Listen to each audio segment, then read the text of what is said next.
God used the Egyptian prejudice to protect his people. When all of Joseph's family was moving to Egypt from Canaan, he told them in Genesis 46:34, "You shall say, your servants have been keepers of livestock from our youth, even until now, both we and our fathers, in order that you may dwell in the land of Goshen, for every shepherd is an abomination to the Egyptians."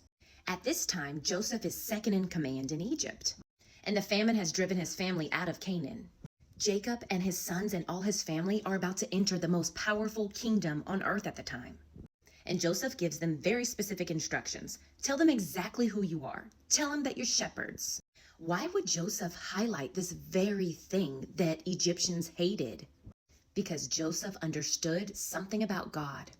You see, Egyptians worshipped animals that shepherds slaughtered. They viewed herdsmen as unclean and uncivilized. And they associated shepherds with foreign invaders like Hyksos. To Egyptians, shepherds were religiously offensive, socially inferior, and politically suspicious. And Joseph knew that. Here's the key point. God used the Egyptian prejudice as a protective barrier. Because Egyptians despised shepherds, Israel would not assimilate, Israel would not intermarry, and Israel would not adopt foreign gods. Instead, Pharaoh sends them to Goshen. In Goshen, there's fertile land, it's ideal for livestock, and it separates them from Egyptian culture. What looked like rejection was actually preservation. And let's be clear, Egyptian prejudice was sinful, discrimination is wrong, and God does not approve of hate. But Scripture consistently shows us God's purpose and plan will prevail in spite of our human evil.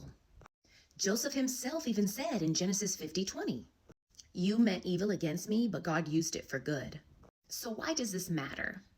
If Israel had blended into Egypt, there would be no Exodus, no covenant nation, no lineage preserved, no Messiah through Judah. God used what man meant to harm to secure his promise.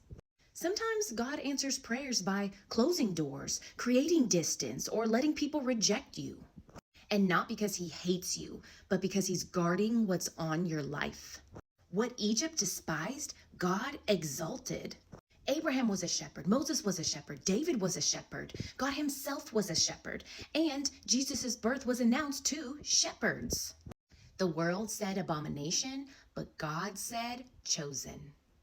God can take human hatred, cultural bias, social rejection, and weave it into his redemptive plan.